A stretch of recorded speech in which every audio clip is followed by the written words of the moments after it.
परम कृपालवे श्री सद्गुरु भगवते नमो नमः। जय श्री राधे, जय श्री कृष्ण। आप पूर्व 2 दिनों से श्रवण कर रहे हैं प्रश्नोत्तरी कार्यक्रम। आप भी इस कार्यक्रम से जुड़ करके आध्यात्म संबंधी यदि कोई आपके मन में जिज्ञासा कोई प्रश्न हो तो आप इस कार्यक्रम में रख सकते हैं। कैसे रखेंगे?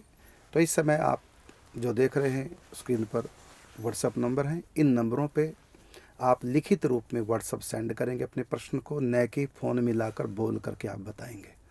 यदि आप फ़ोन मिला करके बोल करके अपना प्रश्न रखेंगे तो इस कार्यक्रम में आपका प्रश्न नहीं आएगा। और यदि आप व्हाट्सएप नंबर पे लिखित रूप में अपना प्रश्न भेजेंगे तो आपका प्रश्न इस कार्यक्रम से जुड़कर आपका प्रश्न इस कार्यक्रम में ले लिया जाएगा। आओ कार्यक्रम प्रारंभ करें। इससे पूर्व लेते हैं कल की पहेली। कल की पहेली थी, चमड़ा मिट्टी सौ बन्यो मार खाए चिल्लाए, तबहु सबे सुख देत है सदा गवाए नचाए। अधिकतर भक्तों के उत्तर जिन्होंने ढोलक लिखा है वो गलत है। इसका सही उत्तर है मृदंग। जो मृदंग का मूल हिस्सा होता है वो मिट्टी का बना होता है और दोनों तरफ चमड़े से उसका दोनों मुंह ढके होते हैं, लगा होता है तो उससे बजता है। तो इसका सही उत्तर है मृदंग, जो कि चमड़ा और मिट्टी से बना है, न कि ढोलक। ढोलक तो लकड़ी से बनी है। तो सही उत्तर है इसका मृदंग। अधिकतर लोगों के उत्तर गलत पाए गए। आओ अब करते हैं प्रश्नोत्तरी कार्यक्रम में प्रवेश। हाँ, एक और सूचना है। आगामी कार्यक्रम 27 सितंबर से 1 अक्टूबर भक्तमाल कथा एवं रासलीला झज्जर, जो हरियाणा में पड़ता है दिल्ली के पास। तो यहाँ दिन में होगी भक्तमाल कथा और रात को रासलीला। आयोजक हैं इस कार्यक्रम के राधा कृष्ण परिवार महिला संकीर्तन मंडली। फिर 2 से 9 अक्टूबर पितृपक्ष में भागवत कथा एवं भागवत जी का मूल पाठ चरण छाया रुक्मिणी विहार वृंदावन में। और 18 से 24 नवंबर 5122वीं निम्बार्क जयंती और कुंज महल सरकार जो 108 कुटियों में प्रतिष्ठित है उनका पाठोत्सव। और इसी पाठोत्सव के उपलक्ष्य में प्रतिदिन दिन में कथा होगी और रात्रि को अष्टयाम लीला, जो आप सबको बड़े पर्दे पर प्रोजेक्टर के द्वारा 3D पिक्चर के रूप में दिखाई जाएगी प्रतिदिन। और इसी दिन, इन 7 दिनों में एक दिन होगा बड़े धूमधाम के साथ तुलसी सालिग्राम विवाह। इसके बाद 28 नवंबर से 4 दिसंबर तक गाड़ियों के द्वारा ब्रज 84 कोस की यात्रा होगी। जो भी सज्जन जाना चाहें तो स्क्रीन में जो नंबर फ्लैश हो रहे हैं इन नंबरों पर संपर्क करके और भी आप अधिक जानकारी प्राप्त कर सकते हैं और अपनी बुकिंग करा सकते हैं। और साथ कहना चाहूँगा कि पितृपक्ष में जो भागवत कथा एवं मूल पाठ चरण छाया में रखा रहे हैं सब भक्तगण, आप भी अपने पितरों के निमित्त या स्वयं के निमित्त, स्वयं के उद्धार के निमित्त मूल पाठ रखा सकते हैं। तो ये 3 से 9 अक्टूबर पितृपक्ष में चरण छाया रुक्मिणी विहार वृंदावन में। आओ अब लेते हैं आपके प्रश्न। आज का प्रथम प्रश्न है, महाराज जी ऐसा कैसे हो कि प्रभु के लिए हमेशा रोना आए, एक पल के लिए भी उनकी विस्मृति न हो। महाराज जी बस आप कृपा करें कि मुझे उनसे प्रेम हो जाए और मैं उनकी गोपी बन जाऊं। आपने कहा कि हमेशा रोना आए, तो आंखों से जो आंसू बहते हैं इसको रोना नहीं कहते।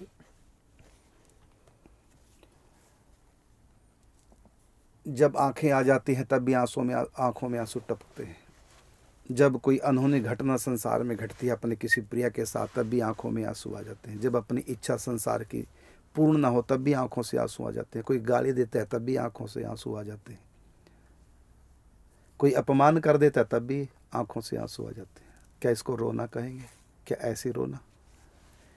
तो आंखों से आंसू आ जाना रोना नहीं होता। रोना कहते हैं किसी वस्तु का अभाव खटकना, किसी वस्तु का अभाव खटकना। जैसे कि आपने कहा कि हर समय रोना है, अरे हर समय तो मीरा नहीं रो पाई। हर समय कौन रोता है और कौन रो सकता है? तो यहां रोने का अर्थ यह है कि भगवान का अभाव खटकता रहे, बेचैनी रहे भीतर। यह है असली रोना, और यही रोना कभी बंद नहीं हो सकता। ये आंखों के आंसू तो बंद हो जाते हैं, कभी आते हैं कभी रुकते हैं, लेकिन असली रोना ये नहीं है। असली रोना है भगवान का अभाव खटकते रहना। हाय अब तक क्यों नहीं मिले, जीवन निकला जा रहा है, क्या करूं, कैसे करूं। जब सुन लिया कि नाम जप से भगवान मिलते, तो फिर नाम जप ऐसा लगे करने। तो कहा ना कि भजन कर तो ऐसा कर, भजन करने की हद कर दे, भजन के बल से यमराज का खाता भी रद्द कर दे। फिर वो भजन करेगा और भगवान से उल्टा चल ही नहीं पाएगा। यदि कभी कुसंगवश चलने का प्रयास करेगा तो भगवान चलने नहीं देंगे, क्योंकि ये मेरे लिए रोता है, मेरा भाव खटक रहा है, अपने लायक मैं ही इसको बनाऊंगा। तो यहाँ आप हर समय रोना चाहते हैं तो ये आंखों वाला तो रोना हर समय हो ही नहीं सकता। बस भगवान का भाव खटकता रहे, इसके लिए मैं एक उपाय बताता हूँ। आप प्रतिदिन सत्संग सुना कीजिए, भक्तों के चरित्र सुना कीजिए, भक्तमाल का पाठ करिए और सत्संग सुनते रहिए। तो जाने बिना ना होई प्रतीति। जब जानोगे, जितना जानोगे उतना ही मानोगे। जब जानोगे तो महिमा का ज्ञान होगा, विश्वास होगा, लगन होगी, और फिर आप प्रयासरत रहेंगे। और जब तक आपको आपकी वस्तु नहीं मिलेगी तब तक आप बेचैन रहेंगे। वो अभाव 24 घंटे खटकता रहेगा दिन रात। यही है असली रोना, और इसी रोने से भगवान मिलते हैं। और ये रोने का तांता एक सेकंड के लिए भी बंद नहीं होता। ये आंखों के आंसू तो आए और बंद हो गए, लेकिन ये असली रोना, जिस रोने से परमात्मा मिलते हैं, वो आंसू वाला रोना नहीं, बल्कि ऐसे ऐसे मैंने देखे बिना रोए भगवान मिल गया, अर्थात आंखों में आंसू नहीं थे। जैसे हमारे द्वादश गुरु में एक हैं गुरु हमारे पंडित जी गोवर्धन वाले, तो रो भी नहीं रहे थे। रात्रि को परिक्रमा करके गिरिराज जी की और लक्ष्मी नारायण मंदिर की छत पर बैठे थे, अपना भजन कर रहे थे, रो भी नहीं रहे थे, प्रार्थना भी नहीं कर रहे थे कि आप मुझको दर्शन दो। लेकिन उनका रोना 24 घंटे चलता था। बताइए, हाथरस से 55 किलोमीटर, 55 क्या 65 किलोमीटर चल करके गोवर्धन पैदल परिक्रमा करने आते।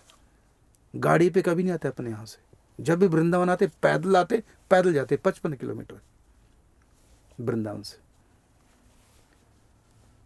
अब इतना उनका लगाव था, इतना जीवन पवित्र था, कभी भी भगवान के प्रतिकूल उन्होंने ना बोला, ना आचरण किया, ना कभी सोचा।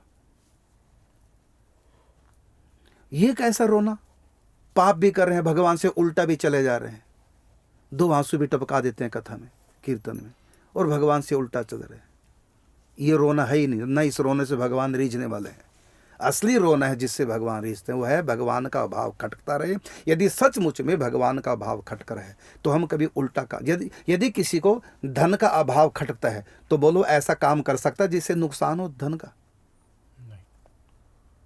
यदि किसी का किसी लड़के के लिए बेचैन है, उसके भाव में परेशान हो, तो क्या अपनी प्रियतमा या प्रीतम से उल्टा वो चल सकता है? जिसको हम चाहने लग जाएं, क्या हम उससे उल्टे चल सकते हैं? यदि हम उल्टे चल रहे हैं, भगवान से अपराध कर रहे हैं, इसका मतलब अभी रोना हमारा शुरू हुआ नहीं। और ये आंखों के रोने से भगवान रिझने वाले नहीं, और रिझते हैं चाहत से, और जहाँ चाह वहाँ रहा, और उसके बिना बेचैन रहेंगे 24 घंटे। संतों को भगवान जल्दी क्यों मिलते? इसका अर्थ ये नहीं कि संत भजन कुछ ज़्यादा करते होंगे, क्योंकि उन्होंने सब कुछ छोड़ दिया है। तो उनके मन में एक बात खटती है 24 घंटे कि संसार को तुम फूंक आए हैं, भगवान अभी तक मिले नहीं, ना भगवान मिले और ना संसार को हमने छोड़ दिया, हम तो कहीं के नहीं रहे। वो बड़े दुख पाते हैं। अब ये तो है नहीं कि वापस जाएंगे घर में, वापस तो जाते नहीं हैं, क्योंकि लगन इतनी है, इसलिए वो रोते हैं फिर भगवान के लिए। रोने का मतलब आंखों से आंसू नहीं, खटकता है, फिर सोचता कैसे मिले, क्योंकि विघ्न तो कोई उनके जीवन में पारिवारिक है नहीं, भजन में विघ्न करने वाला कोई परिवार का व्यक्ति तो है नहीं, कोई विघ्न नहीं करेगा, इसलिए वो भजन में लगेंगे, चिंतन में डूबेंगे। लेकिन हम चिंतन भी नहीं कर रहे, भजन भी लग के नहीं कर रहे हैं, हाँ ही में लगे हैं, लड़ाई झगड़ा निंदा चुगली, और कथा में 2 आंसू टपका देते हैं, तो नहीं भगवान रीझने वाले। जो सचमुच में भगवान को चाहते हैं वो भगवान से उल्टा चल ही नहीं सकते।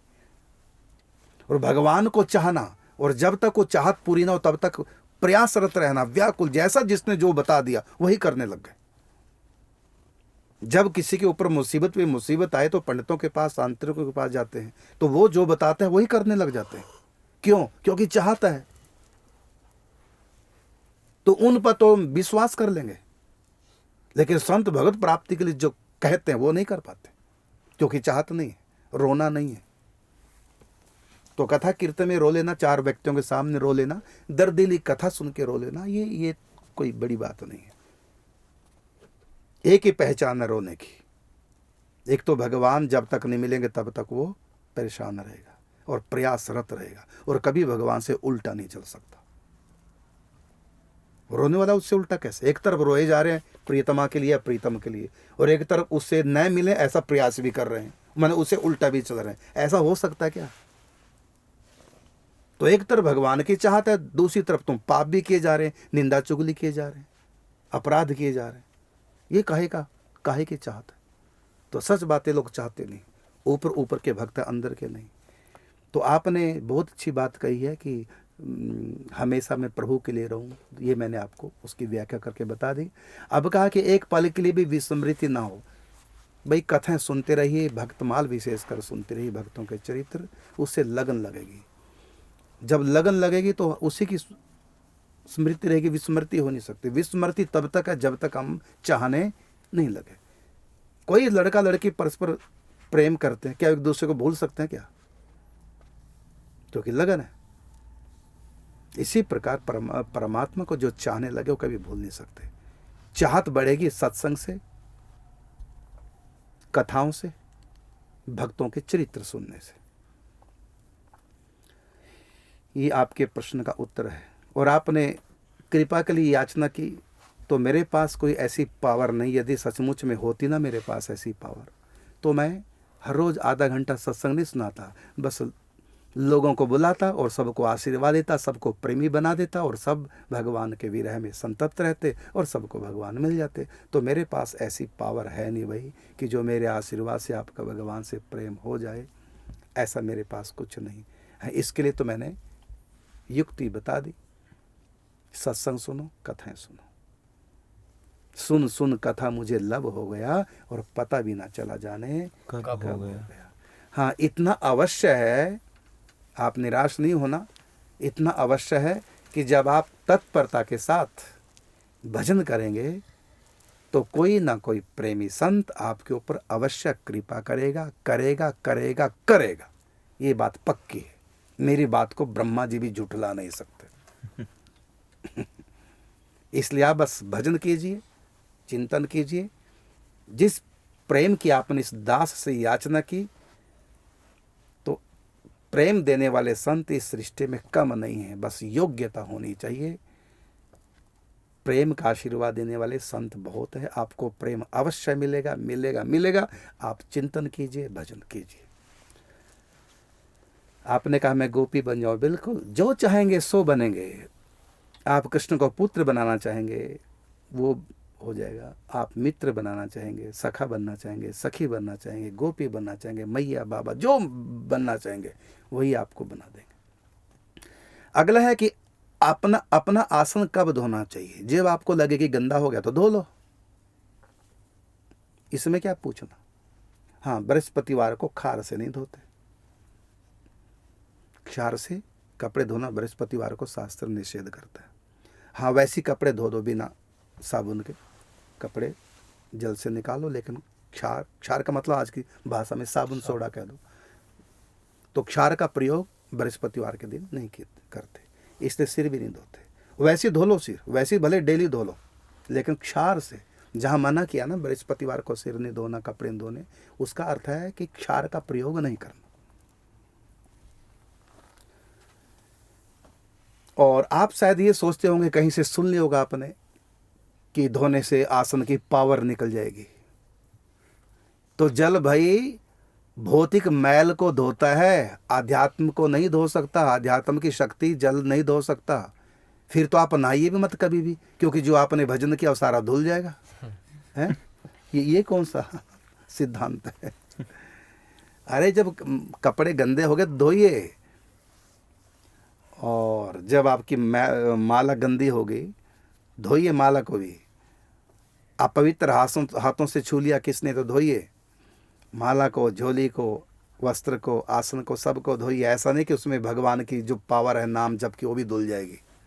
जल में ये पावर नहीं है कि धो दो, तो भौतिक मैल धो सकता है।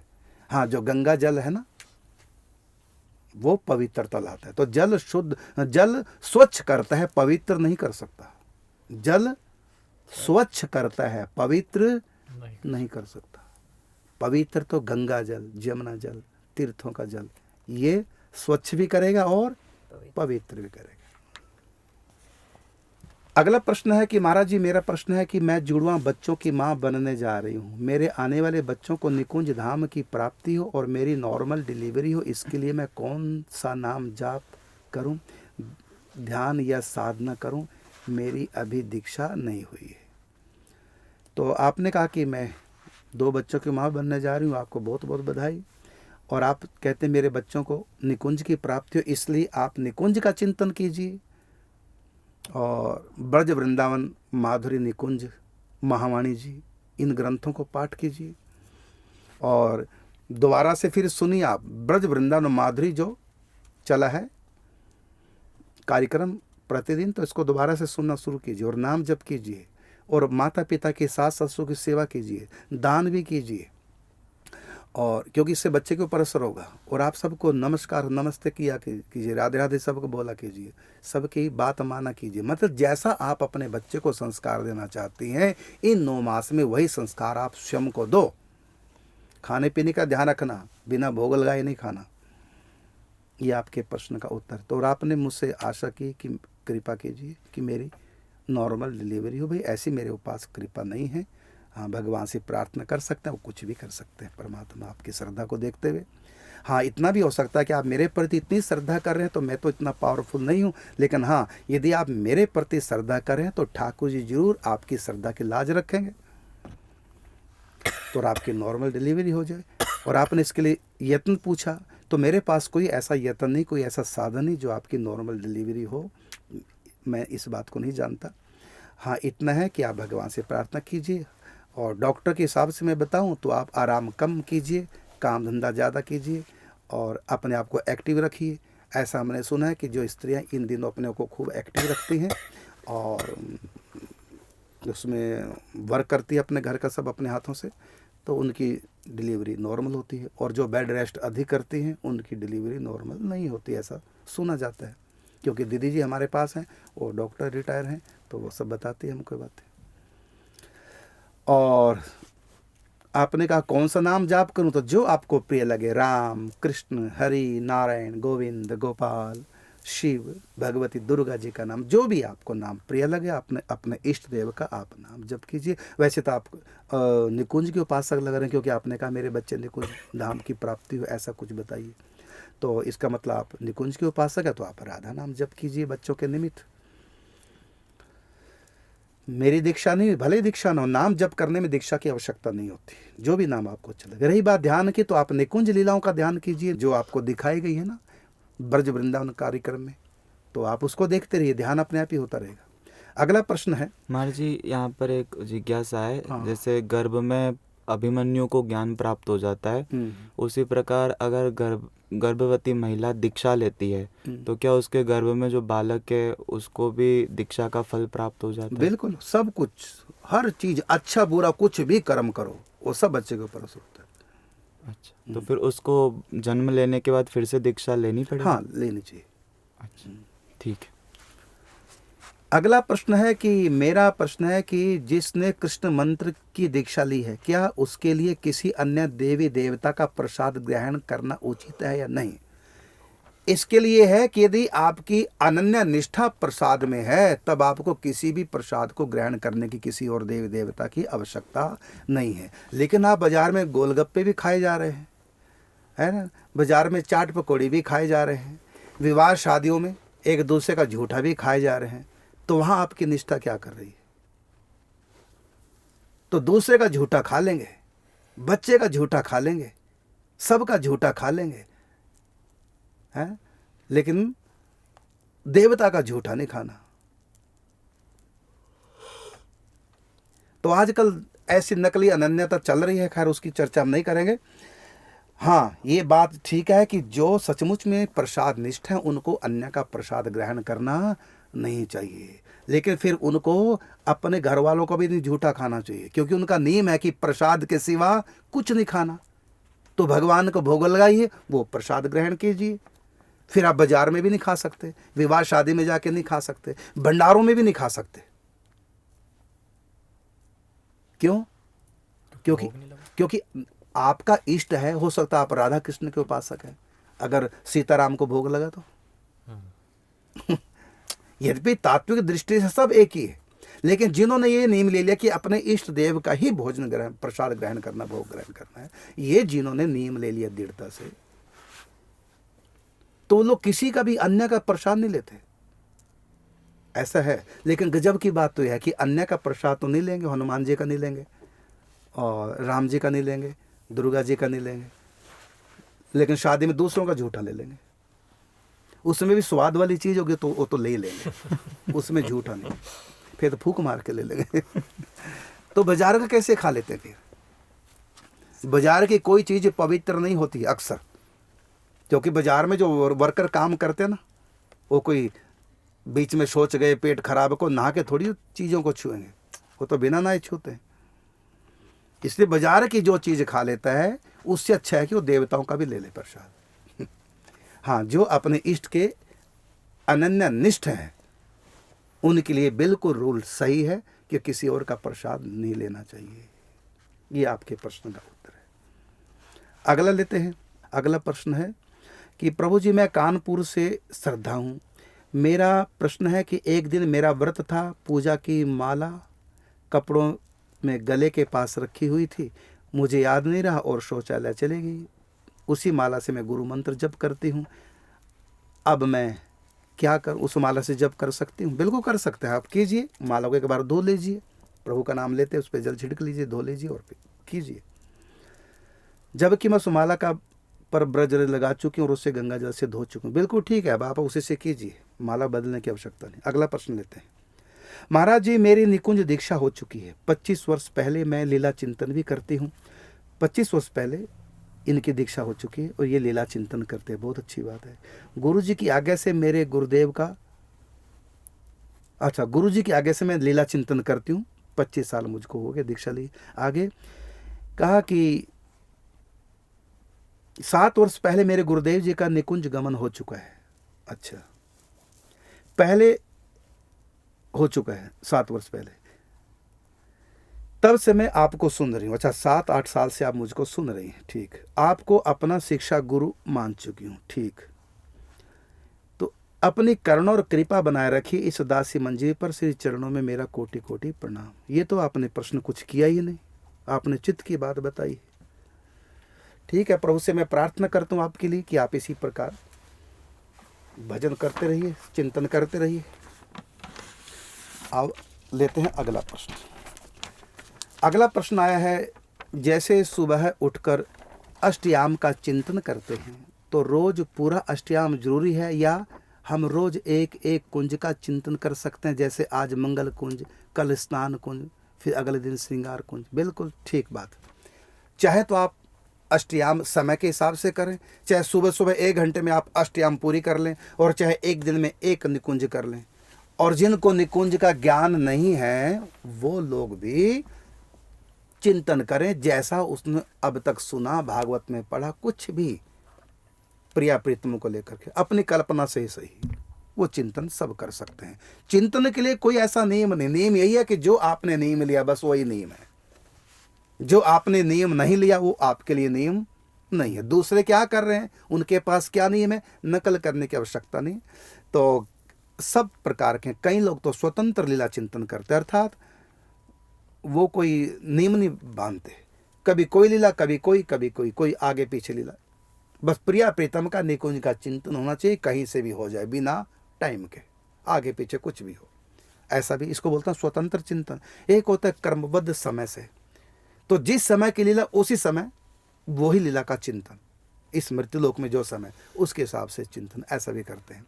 और कई लोग करते हैं कि 1 घंटे में पूरे अष्टयाम कर लेते हैं, और कई ऐसे करते हैं कि आज एक कुंज, कल अगली, परसों अगली, इस प्रकार 8 कुंजों का चिंतन करते हैं। तो आपको जैसे भी रुचे वैसी आप चिंतन करो, मेन तो बस भगवान का प्रिया प्रीतम का निकुंज में चिंतन होना चाहिए। जैसे चाहो करो, आप स्वतंत्र, कोई दोष नहीं है। तुलसी अपने राम को रीझ भजो चाहे खींच, कैसे भी करो, उल्टा सीधा सब चलेगा। हाँ, जिसका जैसा नियम है उसको वैसा ही करना चाहिए। अगला प्रश्न है कि पितरों के निमित्त ब्रज में भागवत जी के मूल पाठ कराने की क्या महिमा है? अरे पूछो मत भैया, कितनी महिमा। मैं तो कहता हूँ हर व्यक्ति को, जिनकी संपत्ति, जिन्होंने हमको जन्म दिया, जिनकी संपत्ति से हम पढ़े लिखे योग्य बने, जिनकी संपत्ति कमाई से हमारे विवाह शादी हुए, और जो अपनी सारी संपत्ति हमारे लिए ही छोड़ करके दुनिया से चले गए, अब हमारा धर्म है कि हम उनकी संपत्ति से, उनके निमित्त कम से कम भागवत जी का मूल पाठ तो करवा दें, चाहे वो पितरलोक में, चाहे उनका अगला जन्म हो चुका है, या वो भगवान के धाम में चले गए। अब हमको तो नहीं पता कैसा, लेकिन सबको एक बार भागवत जी का मूल पाठ संस्कृत में अपने पितरों के निमित्त अवश्य कराना चाहिए। और इससे कितना लाभ होगा पूछो मत, ये तो कहने की आवश्यकता नहीं। बहुत बार आपने सुना है कि प्रेत योनि में भटके और धुंधकारी के लिए गोकुल ने उनके निमित्त कथा की, और देखो उनका उद्धार हो गया। इसलिए सभी को करना चाहिए। यदि उनका जन्म भी हो गया तब भी करो, क्योंकि यदि आपके पितरों का जन्म हो गया, पितृलोक से छूट के पितरों का जन्म हो गया, तो जहां भी वो होंगे, यदि आपने यहाँ उनके लिए मूल पाठ किया है, यदि वो अपने पापों के कारण से नास्तिक घर में भी पैदा हुए हैं, तो वहां से वो धार्मिक बन जाएंगे, क्योंकि आपने उनके लिए मूल पाठ यहाँ किया, इसका असर वहां जाएगा। तो वहां वो अचानक बेमन से सही ऐसे दोस्त से दोस्ती हो जाएगी जो भागवत कथा में जाने वाला होगा, उनके संग उनको जाना पड़ेगा, क्योंकि आपने उनके निमित्त भागवत जी का मूल पाठ कराया। इसलिए यदि उनका जन्म भी हो गया आपके पितरों का, तो वहां भी वो भागवत सुनने जाएंगे आपके पुण्य प्रताप से। यदि पितृलोक में जन्म लिया, पितृलोक में वो हैं, पितृलोक में वो होते हैं कि जिनके अभी कर्मों का लेखा जोखा जहां पूरा मिले, ऐसा माहौल अभी मृत्युलोक में जन्म का बना नहीं उनके। तो जब तक वो, जैसे आप ट्रेन के लिए कहीं जाने के लिए ट्रेन रेलवे स्टेशन जाते हैं, तो जाती थोड़ी ट्रेन खड़ी मिलेगी, तो आप वहाँ पर वेट करेंगे, सीटें बनी होती हैं, और लंबा वेट करना तो वहाँ वेट रूम बने होते हैं, तो वेटिंग रूम में आप वेट करते हैं। इसी प्रकार जब तक वो जन्म का उनके कर्मों के अनुसार माहौल धरती पे नहीं बनता, तब तक वो पितृलोक में रोक दिया जाता है कि अभी वो माहौल नहीं बना। जिसको तुम्हारी पत्नी बनना, तुम्हारा पति बनना, तुम्हारे बच्चे बनने हैं, तुम्हारे माता पिता बनना, भी वो माहौल धरती पे कर्मों के अनुसार नहीं, क्योंकि मृत्यु लोक में सामूहिक रूप से भी व्यक्ति कर्म भोगता है परिवार में। गरीबी है तो पूरा परिवार भोगेगा, अमीर है तो पूरा परिवार ऐश करेगा। तो परिवार का सबका संयोग बनता है कर्मों का, तब उस घर में कोई पैदा होता है। तो जब तक ये संयोग नहीं बनता तब तक पितृलोक में, पितृलोक का सीधा सीधा अर्थ हो गया वेटिंग रूम, बस उस वेटिंग रूम में रहेगा। तो यदि उसके नाम से भागवत का मूल पाठ कर दिया जाए, तो पितृलोक में उनको विशेष सुख की प्राप्ति होगी, और भगवत भगत के घर में जाके पैदा हो जाएंगे, जहां उनको भागवत कथा मिलेगी, उनका उद्धार जल्दी हो जाएगा। ये है। तो इसलिए ये महिमा इतने नहीं, अनंत महिमा है। समय का अभाव है, तो आपने पूछा कि पितरों के निमित्त ब्रज में भागवत जी के मूल पाठ कराने की क्या महिमा है, तो उसकी तो अनंत महिमा, क्योंकि प्रश्नोत्तरी कार्यक्रम ज्यादा नहीं मैं कह सकूंगा। आज की पहली है, जो कोबन माने कौन सा वन है? कोबन जहां सब कल्पलता और विटप कल्प तरु होए, जल अमी कण कण चिंतामणि पूर्ण काम सब कोय। फिर सुनेंगे, को वन, कौन सा वो वन है जहाँ सब कल्प लताएं हैं। विटब अर्थात वृक्ष सब कल्प तरु हैं।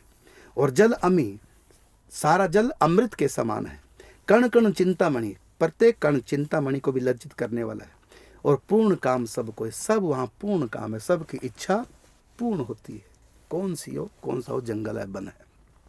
समय हो चुका है, से चर्चा करेंगे कल। आपके प्रश्नों को लेंगे, तो आपके प्रश्नों का उत्तर लेके हम कल फिर आ रहे हैं। तब तक के लिए चाहेंगे आपसे अनुमति। जय श्री राधे, जय श्री कृष्ण।